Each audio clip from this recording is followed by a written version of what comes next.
नमस्कार, आप देख रहे हैं उत्तराखंड लाइव। मैं हूं आपके साथ शिल्पा तोमर। शुरुआत अहम खबर के साथ। सीएम धामी का दिल्ली चुनाव में ताबड़तोड़ प्रचार जारी है। आज भी मुख्यमंत्री धामी चुनावी जनसभाओं को राजधानी दिल्ली में संबोधित करते नजर आएंगे। बिंदापुर उत्तम नगर में आज उनकी जनसभा होनी है। 3:30 बजे दोपहर को रोहिणी सेक्टर बाबूला चौक पर भी जनसभा प्रस्तावित है। उसके बाद शाम 4:30 बजे बुराड़ी दिल्ली में भी आयोजित होनी है उनकी एक और अहम जनसभा। 6:30 बजे शाम को आरके पुरम में मौजूद रहेंगे, जनसभा को वहां पर संबोधित करते नजर आएंगे। और इस तरह से ये बड़ी खबर, बड़ी जानकारी। ताबड़तोड़ चुनाव प्रचार में जुटे हुए हैं उत्तराखंड के मुख्यमंत्री पुष्कर सिंह धामी। स्टार प्रचारकों की सूची में धामी का नाम और अपनी जिम्मेदारी को वो बाखूबी निभाते हुए आज बैक टू बैक कई सारी जनसभाएं राजधानी दिल्ली में उनकी प्रस्तावित है, जहां पर वो दिल्ली के अंदर जितने उत्तराखंड वासी हैं जाहिर तौर पर उनको टारगेट करते नजर आएंगे। बीजेपी सरकार की उपलब्धियों को गिनवाते नजर आएंगे।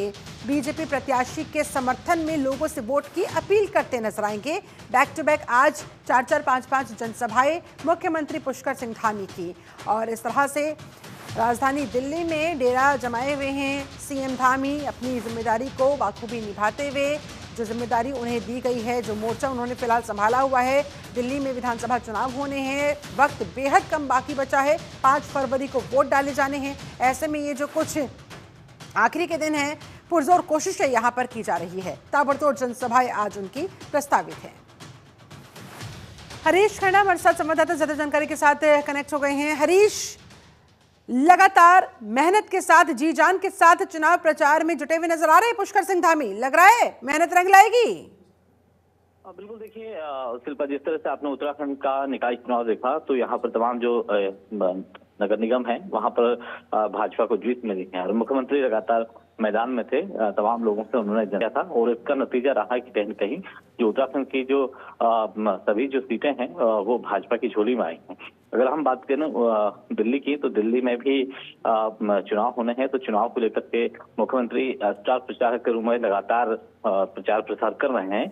तो कहीं ना कहीं जो मेहनत है वो रंग लाएगी और ऐसे में जबरदस्त जो तरीके से यहाँ पर मुख्यमंत्री का दौरा है। लगातार कल की बात करें, इससे पहले की बात करें तो लगातार उनके दिल्ली में जनसभाएं की जा रही हैं, रोड शो निकाले जा रहे हैं। तमाम जो बीजेपी के प्रत्याशी हैं उनके पक्ष में वोट की अपील लोगों से कर रहे हैं, क्योंकि एक बड़ा फैक्टर माना जाता है, क्योंकि उत्तराखंड के कई लोग दिल्ली में निवास करते हैं, तो उनको कहीं ना कहीं टारगेट करने के लिए मुख्यमंत्री पुष्कर सिंह धामी को चुना गया है। और यही वजह है कि लगातार आज भी उनका कई कार्यक्रम दिल्ली में होने हैं और ताबड़तोड़ जो चुनाव प्रचार है वो जारी है। और आज की अगर बात करें तो आज मुख्यमंत्री दोपहर 1 बजे बिंदालपुर जो उत्तम नगर है वहां पर आयोजित जनसभा को संबोधित करेंगे। इसके अलावा दोपहर की अगर बात करें 3:30 बजे रोहिणी सेक्टर में बाबूला चौक पर भी उनका एक कार्यक्रम है, जहां पर एक जनसभा को संबोधित करते हुए नजर आएंगे। 4:30 बजे बुराड़ी दिल्ली में भी आयोजित जनसभा को संबोधित करेंगे। और चलिए, अभी और कितने दिनों का उनका कार्यक्रम लगा हुआ है राजधानी में? देखिए, लगातार मुख्यमंत्री का दौरा दिल्ली में है और 3 दिवसीय दौरा उनका था। आज की अगर बात करें तो आज भी उनका दौरा दिल्ली में है। लगातार प्रचार प्रसार करते हुए नजर आ रहे हैं मुख्यमंत्री और उसके बाद उनकी वापसी उत्तराखंड में होगी। लेकिन इससे पहले राजधानी दिल्ली में लगातार बने हुए हैं, तमाम जगहों पर जनसभाएं की जा रही हैं, लोगों से वोट की अपील की जा रही है। जो बीजेपी के प्रत्याशी हैं उनके पक्ष में वोट की अपील लगातार मुख्यमंत्री करते हुए नजर आ रहे हैं। जी, शुक्रिया आपका हरीश खन्ना, इस पूरी बातचीत के लिए, जानकारी के लिए धन्यवाद आपका।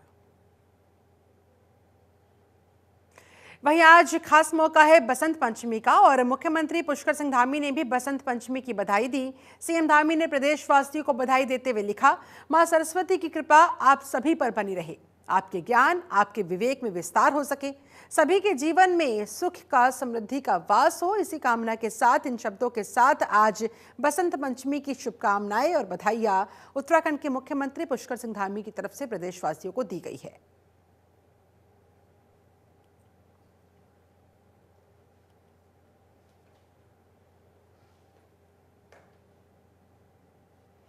और इस बीच बसंत पंचमी के खास मौके पर हरिद्वार पहुंचे बड़ी संख्या में श्रद्धालु। हर की पौड़ी पर श्रद्धालु डुबकी लगाते नजर आए, पवित्र डुबकी लगाते हुए नजर आए, क्योंकि आज बेहद खास दिन है, बसंत पंचमी का अवसर है। गंगा में श्रद्धालुओं ने डुबकी लगाई और मां सरस्वती की वहां पर श्रद्धालुओं की तरफ से पूजा अर्चना की गई। लोगों ने आज जमकर दान पुण्य किया, अनुष्ठान भी किए जा रहे हैं। सुबह से ही भक्तों का वहां हर की पौड़ी पर तांता लगा हुआ है। मां गंगा में डुबकी लगाने के लिए बड़ी संख्या में सुबह सवेरे से ही श्रद्धालु वहां पर पहुंचे हुए हैं। बसंत पंचमी के अवसर पर बड़ी संख्या में श्रद्धालुओं का जमावड़ा आप तस्वीरों में भी देख सकते हैं। हरिद्वार में हर की पौड़ी पर गंगा में पवित्र डुबकी लगाने के लिए पहुंचे हैं। मां सरस्वती की आज पूजा अर्चना हो रही है और इसलिए तमाम श्रद्धालुगण वहां पर एकत्रित हुए हैं। धार्मिक नगरी हरिद्वार में सुबह से ही देश के अलग अलग हिस्सों से श्रद्धालुओं के पहुंचने का सिलसिला जारी है। तांता लगा हुआ है वहां पर श्रद्धालुओं का। कई लोगों ने दान पुण्य किया, अनुष्ठान किए और ऐसा माना जाता है कि बसंत पंचमी के दिन मां सरस्वती का जन्म हुआ था और इस शुभ दिन पर गंगा में डुबकी लगाने का अपने आप में एक खास महत्व है। श्रद्धालु अपनी अपनी मनोकामनाओं की पूर्ति के लिए प्रार्थना करते हैं, मां गंगा से कामना करते हैं। मां गंगा में डुबकी लगाने के बाद गंगा आरती में भी भाग लेते हुए नजर आते हैं और इस तरह से आस्था का पर्व मनाया जा रहा है। इस तरह से मां गंगा में डुबकी लगाकर आज बसंत पंचमी के खास मौके पर मां सरस्वती की पूजा अर्चना की जा रही है।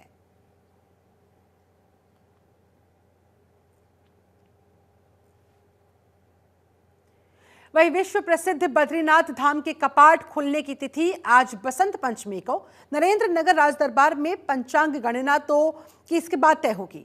इस साल उत्तराखंड चारधाम यात्रा 30 अप्रैल अक्षय तृतीया से शुरू हो जाएगी। श्री बद्रीनाथ और केदारनाथ मंदिर समिति मीडिया प्रभारी डॉक्टर हरीश गौड़ ने बताया, श्री बद्रीनाथ धाम के कपाट खोलने की तारीख तय करने के लिए नरेंद्र नगर राजदरबार में धार्मिक समारोह शुरू होगा।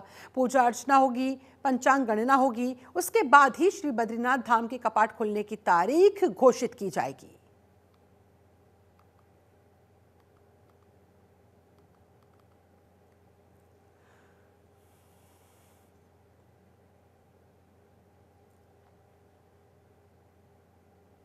आम बजट से उत्तराखंड को लाभ हुआ है, विकास के लिए मिलेगा अब और ज्यादा बजट। जी हां, केंद्रीय करों में उत्तराखंड की हिस्सेदारी, नए साल में 1515 करोड़ रुपए का इजाफा हो सकेगा।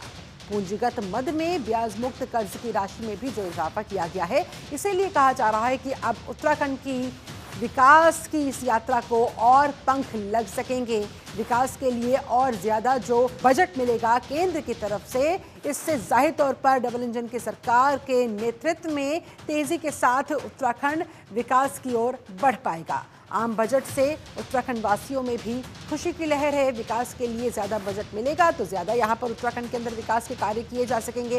विकास के कार्य किए जा सकेंगे तो लोगों को ज्यादा अवसर प्राप्त हो सकेंगे। इस तरह से नए साल की बात करें तो 1515 करोड़ रुपए का इजाफा होने की बात कही जा रही है और इस बजट का इस्तेमाल लोगों के विकास के कार्यों के लिए किया जाएगा।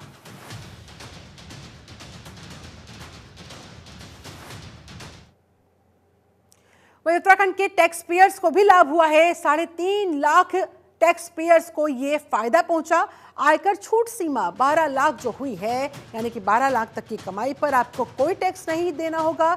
ये जो नई टैक्स रिजीम के तहत ये प्रावधान किया गया है, इससे 3.5 लाख यहाँ उत्तराखंड वासियों को भी फायदा होगा। 3.5 लाख आयकर दाताओं को सीधा सीधा फायदा पहुंचेगा। सरकार ने इस तरह से मिडिल क्लास को दी है ये बम्पर राहत, बड़ी राहत।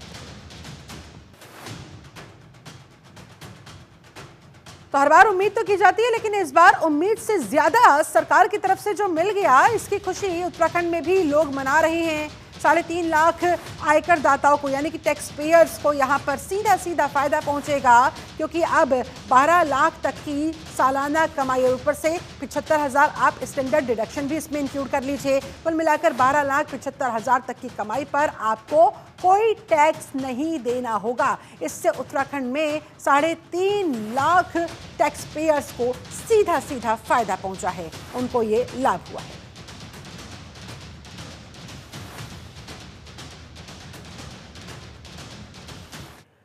पीएम नरेंद्र मोदी फरवरी महीने में मुखवा हर्षिल आ सकते हैं। पीएम मोदी के आने की संभावनाओं को देखते हुए जिला प्रशासन ने अभी से तैयारियां तेज कर दी है। जिलाधिकारी डॉक्टर मेहरबान सिंह बिष्ट ने कई विभागों के अधिकारियों के साथ बैठक की, जिसमें प्रधानमंत्री के इस संभावित भ्रमण कार्यक्रम को लेकर सभी जरूरी तैयारियों को समय से पूरा करने के इंस्ट्रक्शंस दिए गए। मुख्यमंत्री पुष्कर सिंह धामी ने पिछले दिनों दिल्ली प्रवास के दौरान पीएम नरेंद्र मोदी को उत्तराखंड में शीतकालीन चारधाम यात्रा शुरू होने की जानकारी देते हुए उन्हें शीतकालीन यात्रा में आने का आमंत्रण दिया था। उत्तराखंड में शीतकालीन आध्यात्मिक यात्राओं को प्रोत्साहित करने की जरूरत पर बल देते हुए इस दिशा में राज्य में उठाए गए कदमों की सराहना की थी और उत्तराखंड को अपना दूसरा घर बताते हुए शीतकालीन यात्रा का हिस्सा बनने की उन्होंने इच्छा भी जताई थी। प्रधानमंत्री मोदी ने राज्य में साहसिक पर्यटन की संभावनाओं को रेखांकित करते हुए देश भर के युवाओं से उत्तराखंड के आतिथ्य का आधिकारिक आनंद उठाने का भी आह्वान किया था। और एक बार फिर इंतजार है पीएम नरेंद्र मोदी के देवभूमि आगमन का और इसी को लेकर जिला प्रशासन तैयारियों में जुटा हुआ है।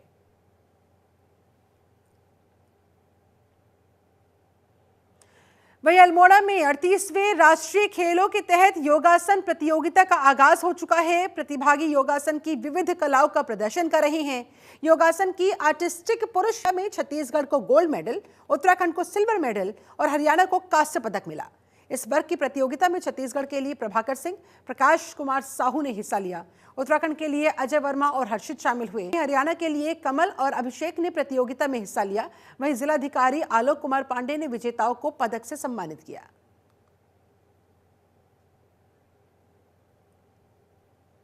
देखिए, अल्मोड़ा में हो रहे हैं और बहुत अच्छा उत्साह है और जो हमारी संस्कृति है इसका प्रचार प्रसार पूरे देश में हो रहा है।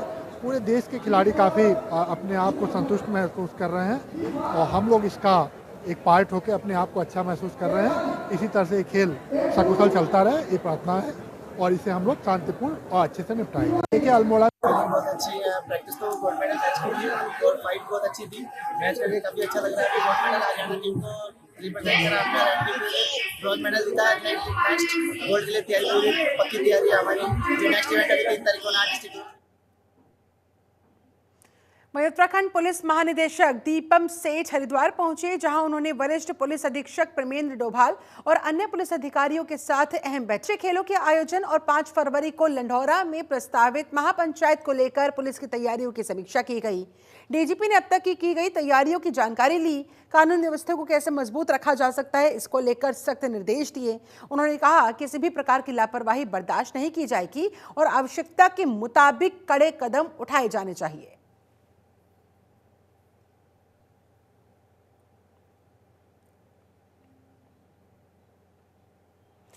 हरिद्वार सीओ सिटी जूही मनराल ने श्यामपुर थाने का निरीक्षण कर वहां की व्यवस्थाओं का जायजा लिया।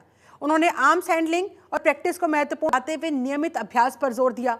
थाना परिसर में कार्यालय, सीसीटीएनएस कक्ष, मालखाना, भोजनालय, कर्मचारी बैरक समेत अन्य व्यवस्थाओं की बारीकी से जांच की। सुधार के लिए दिशा निर्देश भी दिए। थाने में मौजूद अधिकारियों और कर्मचारियों को शस्त्रों को खोलने और जोड़ने की प्रक्रिया का अभ्यास करवाया गया। इसके बाद विवेचकों की बैठक लेते हुए लंबित मामलों का शीघ्र निस्तारण करने के सख्त निर्देश दिए गए। सीओ सिटी ने स्पष्ट किया कि कानून व्यवस्था को मजबूत बनाए रखने के लिए हर स्तर पर सतर्कता जरूरी है और पुलिस को अपने कार्यों में तेजी लानी होगी।